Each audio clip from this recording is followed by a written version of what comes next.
สบายดีเพื่อนๆข้าพเจ้าหมายส่งตรงน้ำมะวงยินดีต้อนรับทุกท่านนะวันนี้พวกข้าพเจ้าจะมาแนะนำเรื่องง่ายๆนะก็คือการนำใช้คอมพิวเตอร์เบื้องต้นเนาะคลิปทำอิฐนี่เนาะข้าพเจ้าจะขอแนะนำเรื่องการปิดเปิดคอมพิวเตอร์ก่อนเนาะก็คือโน้ตบุ๊กหรือว่าคอมพิวเตอร์ตั้งโต๊ะก็เหมือนกันเนาะซึ่งหลายคนก็บอกก็อาจจะคิดว่าจะสอนให้อย่างเรื่องง่ายๆแบบนี้ทุกคนก็รู้เหมือนแล้วนะแต่เขาเจ้าอยากถามทุกคนว่า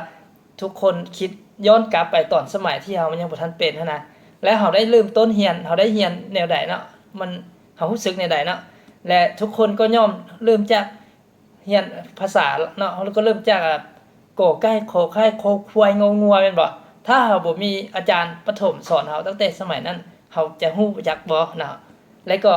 สมมุติเรียนภาษาอังกฤษซะเฮาก็ต้องเริ่มจาก A B C D แม่นบ่และถ้าบ่มีเขาสอนเฮาตัวนี้น่ะเฮาสิฮู้บ่เฮาสิสามารถประกอบเป็นคำศัพท์คำเว้าสามารถเว้าเป็นภาษาได้บ่เนาะฉะนั้นก้าวแรกก็เป็นสำคัญและทุกคนย่อมผ่านจากก้าวแรกเนาะก็เหมือนคำคมของจีนที่เว้าว่าการเดินทางผ่านใหม่ย่อมเริ่มจากก้าวแรกนี่เป็นเรื่องสำคัญหลายข้าพเจ้าคิดว่าถ้าท่านใดที่บ่ทันได้นะก็ติดตามเนาะสำหรับท่านใดที่ฮู้แล้วนะก็บ่เป็นหยังเนาะก็ขอผ่านไปเลยนะก็เอาไปติดตามกันเลยนะอันนี้เป็นโน้ตบุ๊กของข้าพเจ้าเนาะเฮาไปเบิ่งการปิดเปิดโน้ตบุ๊กเนาะก็คือทำอีทเฮาต้องไปหาปุ่มที่มีเครื่องหมายแบบนี้เนาะเครื่องหมายปิดเปิดแบบนี้นะ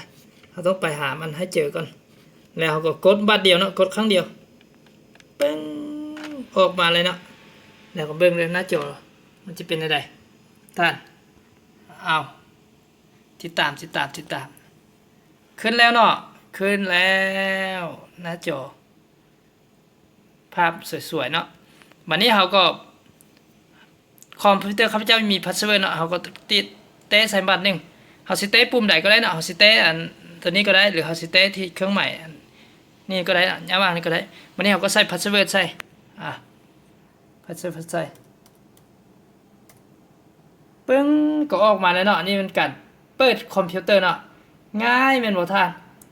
แล้วก็วันนี้สำหรับการปิดคอมพิวเตอร์เราก็กดเมาส์เลื่อนไปหาเจที่มี Windows นี่อันนี้ Windows 10เด้อ Windows 10สำหรับ Windows 7ก็เหมือนกันเนาะคลิกซ้ายเนาะคลิกซ้าย1ครั้งปึ้งออกมานี้จะมีเครื่องหมายตัวนี้เนาะเครื่องหมายก็คล้ายๆกับเครื่องหมายตอนเปิดนั่นแหละเนาะเครื่องหมายตัวนี้เลย power นี่เนาะกดซ้ายอีก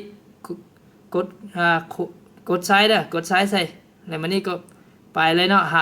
หาคำว่า shut down เนาะถ้าเราต้องการ restart ก็คือปิดและเปิดใหม่นะเรากดไปซะนี้ถ้าเราต้องการปิดคอมพักผ่อนเราก็ใส่สลีปนี้เดี๋ยวถ้าเราต้องการปิดคอมเลยเนาะเราก็ชัดดาวนี่เอากดซ้ายใส่อินบัตนึงเนาะนี่มันกดลันอันนี้ก็คือปิดอย่างสมบูรณ์เลยเนาะอันนี้ก็เป็นการเปิดปิดคอมพิวเตอร์เนาะที่ถูกต้องในอีกวิธีนึงเนาะที่สำหรับว่าคอมพิวเตอร์เราสมมติคอมพิวเตอร์เราค้างอย่างนะเราเปิดปิดบ่ได้นะให้เรากลับไปหาปุ่มตัวนี้เนาะปุ่มเปิดปิดเมื่อกี้นี่ที่เรากดนี่นะถ้าเราสิปิดนะเนาะเรากดใส่เลยกดค้างเนาะกดค้าง3 วิดับเลยเนาะคอมพิวเตอร์ก็จะดับไปแต่อันนี้แนะนำว่าคอมพิวเตอร์ค้างเท่านั้นนะบ่แนะนำให้ปิดเปิดแบบนี้มันเป็นการเพราะงั้นก็คือบ่ถูกต้องอ่ะเนาะเป็นการปิดเปิดบ่ถูกต้องเป็นการบังคับปิดว่าซั่นซะแล้วเราก็ได้เรียนรู้ไปแล้วเนาะเรื่องการปิดเปิดคอมพิวเตอร์ที่ถูกต้องหวังว่าจะเป็นประโยชน์ให้แก่น้องๆผู้ที่เริ่มต้นใหม่เนาะใหม่สุดๆใหม่ๆฮ้อนๆเนาะเราจะมีประโยชน์ให้เขาและอีกอย่างนึงเนาะก็คือถ้าท่านอยากเรียนรู้เรื่องอย่างเนาะสิ่งที่ข้าพเจ้ารู้เนาะเรื่องภาษาอังกฤษคอมพิวเตอร์บ่วิชาเคมีบ่วิทยาศาสตร์เบื้องต้นอย่างท่านถามมาเนาะอินบ็อกซ์มาข้าพเจ้ายินดีช่วยเหลือท่านแล้วก็